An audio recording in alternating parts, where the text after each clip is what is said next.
I'm not gonna lie, I did want to wait a couple of games or a couple of days before I actually dropped this video on the Kentucky men's basketball team, solely on the fact that they've rarely played any games. It's only July, and I feel like we have to take everything that we're seeing with this team with a grain of salt. Now, if you don't follow me on Instagram, a couple months back, I had a chance to actually make a video with Bleacher Report asking you guys, is this the best recruiting class for this men's Kentucky basketball team in the last 10 years or even in history? Obviously, a lot of people were clowning me and whatnot, but I feel like it was an actual legitimate question. I mean, when you have the talent level that this 2023 high school basketball class has, and you're bringing in arguably the #1 pick in the 2024 NBA draft, being Justin Edwards, you have the shiftiest and one of the best point guards coming in, being Robert Dillingham. You have one of the best shooters in the entire high school game, being Reeves. Obviously, we know what DJ Wagner can do. He was ranked as the #1 player in the class on certain sites. And then you have the #1 big man coming into your program as well, being Aaron Bradshaw. Like I said, I think it was an actual legitimate question if you do look at this team on paper and even on the court. I generally feel like all these players, they bring something different to this Kentucky basketball team, and I do feel like they all complement each other fairly well. Now, like I said, it is only July, and I do feel like we have to take everything that we're watching with this team with a grain of salt, and mainly due to the fact that Aaron Bradshaw, he hasn't had a chance to actually play for this team. And like I said, he is the #1 big man in the country. So no matter what we're seeing from this team, everybody is going to play essentially different. And I feel like you can already tell. I mean, you have Justin Edwards having to play the center position or power forward position. Coach Calipari even quoted, he said that Justin Edwards, he didn't know what he was doing out there, having to play that position. You got DJ Wagner having to play the small forward position. Like I said, everything kind of looks all over the place. So I do want to take everything that I'm watching here with a grain of salt, just because I feel like once the season starts, this whole team, they're going to have more reps with each other. They're all going to be playing their original positions. And I think this team is going to be one to be looking at heading into next college basketball season. Now, for those who don't know, this Kentucky basketball team, they had a chance to actually fly out there to Canada, or I believe they're playing in Toronto. I don't know if it's like a tournament. I don't know if it's like a scrimmage, but I do know that they're playing against other countries that also flew in to Canada. So far, as I'm recording this video, we've had a chance to see them play against Germany, and we also had a chance to see them against Canada as well. Germany was the first team that they actually played against, and this game was honestly fairly interesting to me. This was the first time that we actually had a chance to watch this team play in almost full effect without their big, and they managed to actually come out with the W 81-73. And the absolute biggest thing that I did take away from this game in particular is the fact that Robert Dillingham was not starting in this game. Now, at first, obviously, I had questions, and then I seen him actually start the next game. And I'm pretty sure since it's fairly early on into this season, and it's only July, I'm pretty sure Coach Calipari is going to try to figure out which lineups work best,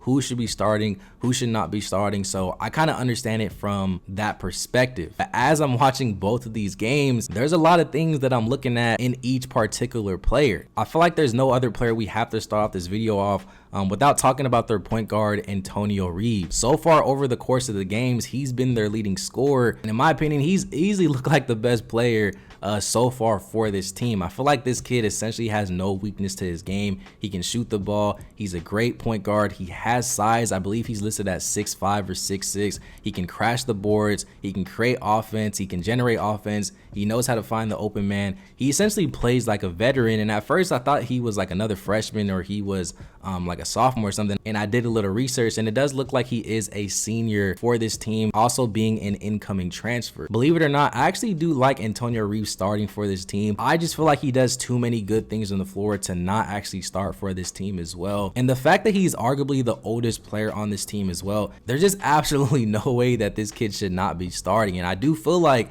that should kind of help Robert Dillingham kind of come off the bench. And I feel like Robert, he can essentially be that go-to scorer with that second unit. He can bring a different energy level to the game once he is in the game. They may have to change the overall team play style if they do want to complement his game. I mean, just a few things that I did take away as I'm watching Robert Dillingham. He does love to dribble the ball. That is one thing that I do notice. Yes, he obviously has one of the best handles out of every player and out of every freshman or any player in college in general, but just the way that Kentucky plays, the play style that they have, team basketball and whatnot, sometimes it does look like he does kind of slow the game down, or sometimes some of his teammates will just stand there and watch. And I have seen some interviews where Coach Calipari said that he will allow Robert Dillingham to essentially do his thing. So I'm very interested to see just how his game will complement this team and just how they're going to be utilizing him for this program. But obviously, no matter what people have to say about his game, the fact that he did finish with close to 10 assists in that second game, to me personally, I feel like that does say a lot about his game as well. I know a lot of people think that he's a score first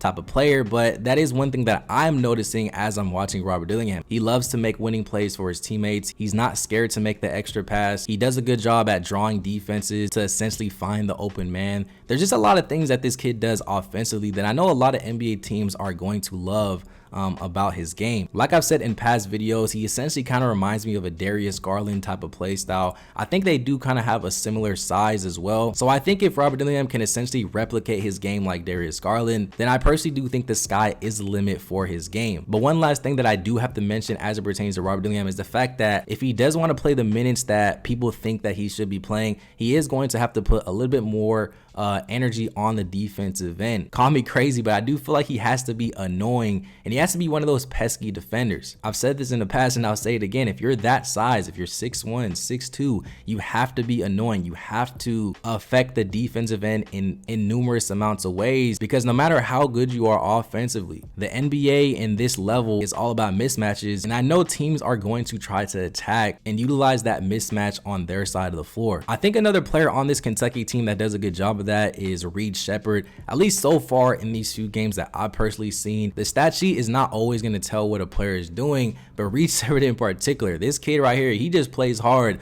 on both sides of the ball. He can shoot the three on the offense side of the ball. He's not going to force shots. And then on the defensive end, like I said, he's that annoying. He plays good help side defense. He's not scared to take a charge. He's good with his hands. There's just a lot of things that he just does. And I feel like he's one of those players that you can look at as a pesky defender. And I think that will allow him to get some looks on that NBA level. I generally feel like DJ Wagner is probably going to be the highest draft pick for this team. I feel like DJ Wagner, he's one of those players that can essentially fit on any lineup out there for this Kentucky team. As I'm watching this team and as I'm watching DJ, I just feel like he makes the right plays when needed. He's not forcing any type of play. He's not forcing any shot. This man can go 2-3 minutes without taking a single shot and he's still going to play hard on both sides of the floor. And I feel like one thing that he's really shown and showcased throughout these few games is the fact that he does have that shot making ability on all three levels. I know Justin Edwards has gone off to a slow start so far for this team, or at least in that first game. I think in the second game he had like 16 or